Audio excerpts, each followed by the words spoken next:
एक योद्धा जिससे हनुमान जी भी हार गए। जानिए इस योद्धा के बारे में जिससे युद्ध में हार गए थे महाबली हनुमान। रामायण में रावण की सेना के छक्के छुड़ाने वाले हनुमान जी ने भी इस महान योद्धा के आगे अपने घुटने टेक दिए। तो कौन था ये तपस्वी जिसकी तपस्या की शक्ति ने 8 सिद्धियों और 9 निधियों वाले अजर अमर महाबली हनुमान जी को पछाड़ दिया? कहां से आई इस तपस्वी के पास इतनी शक्ति जो इसने राम भक्त हनुमान को न केवल ललकारा बल्कि हराया भी? कहीं ये कोई मायावी तो नहीं? क्या है इस योद्धा की असली कहानी? जानने के लिए इस वीडियो को पूरा देखिएगा। दोस्तों, हनुमान जी ब्रह्मांड के सबसे शक्तिशाली योद्धा और परम वीर माने जाते हैं। कहा जाता है कि ब्रह्मांड में ऐसा कोई भी नहीं है जो हनुमान जी को युद्ध में हरा सके। लेकिन शास्त्र बताते हैं कि एक योद्धा ऐसा भी हुआ था जिसने हनुमान जी को युद्ध में पछाड़ दिया था। लेकिन आप सोचेंगे कि आखिर ऐसा कैसे मुमकिन है, क्योंकि महाबली हनुमान के तो नाम को ही परिभाषित करने के लिए महावीर और महाबली जैसे शब्दों का इस्तेमाल होता है। देखा जाए तो रामायण युद्ध में शामिल सभी योद्धाओं को किसी न किसी रूप में आहत होना पड़ा था। यहाँ तक कि भगवान श्री राम और शेषनाग के अवतार लक्ष्मण जी भी नागपाश की शक्ति में बंधकर मूर्छित हो गए थे। लेकिन पूरी रामायण में कहीं भी हनुमान जी के हारने का कोई भी प्रसंग मौजूद नहीं है। शास्त्रों के अनुसार आज तक हनुमान जी से जिसने भी युद्ध किया, फिर चाहे वह शनि देव हो या फिर बड़े से बड़ा राक्षस और देवता, सभी को हार का सामना करना पड़ा।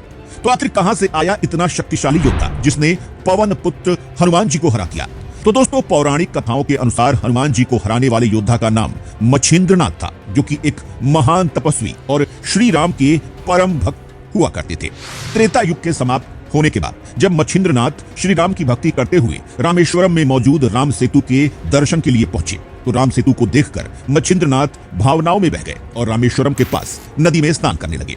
उस समय हनुमान जी वहीं मौजूद थे और मच्छिंद्रनाथ को बड़े गौर से देख रहे थे। हनुमान जी जानते थे कि मच्छिंद्रनाथ श्री राम के परम भक्त और एक महान तपस्वी हैं, लेकिन उन्हें मच्छिंद्रनाथ की तपस्या परीक्षा लेने की सूझी। जब मच्छिंद्रनाथ श्री राम का ध्यान करते हुए नदी में स्नान कर रहे थे, तब हनुमान जी ने जोर से एक पहाड़ को हिलाया और मच्छिंद्रनाथ का ध्यान भंग करने की कोशिश की। फिर जब मच्छिंद्रनाथ ने हनुमान जी की तरफ देखा और उनसे उनका परिचय पूछा, तो हनुमान जी ने अपना परिचय नहीं बताया। लेकिन जब हनुमान जी ने मच्छिंद्रनाथ से उनके बारे में पूछा, तो मच्छिंद्रनाथ ने कहा कि वह एक सिद्ध योगी है।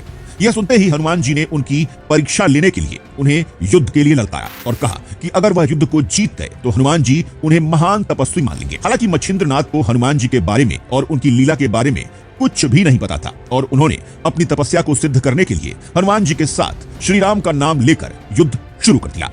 दोनों महाबली योद्धाओं के बीच युद्ध शुरू हुआ, लेकिन युद्ध के बीच में मच्छिंद्रनाथ जी लगातार राम नाम का जप कर रहे थे। ऐसे में जब मच्छिंद्रनाथ हनुमान जी पर प्रहार करते तो हनुमान जी प्रहार को सह लेते, लेकिन जब भी हनुमान जी मच्छिंद्रनाथ पर प्रहार करते तो मच्छिंद्रनाथ राम नाम का जाप करना शुरू कर देते थे और इससे हनुमान जी प्रहार करना भूल जाते थे। हनुमान जी को राम भक्ति में इस तरह लीन देखकर मच्छिंद्रनाथ समझ गए कि ये कोई और नहीं, राम भक्त हनुमान जी ही हैं और राम भक्ति में खोकर उनका हर एक प्रहार सहन कर रहे हैं। तभी मच्छिंद्रनाथ के सामने हनुमान जी अपनी हार मान लेते हैं और घुटने टेक देते हैं और इस युद्ध में मच्छिंद्रनाथ जी विजयी हो जाते हैं और हनुमान जी उनके तपोबल, तपस्या और उनकी राम भक्ति का लोहा मानते हैं। तो दोस्तों, देखा आपने किस तरह राम भक्त की खातिर हनुमान जी ने एक तपस्वी के सामने अपनी हार स्वीकार कर ली थी। इसका अर्थ है कि अगर प्रभु श्री राम के भक्त बजरंगबली को जीतना चाहते हैं तो राम की भक्ति ही एकमात्र सहारा है। तो कैसी लगी आपको ये वीडियो? कमेंट करके बताएं और ऐसे ही लेटेस्ट अपडेट्स के लिए पेज को फॉलो करना ना भूलें।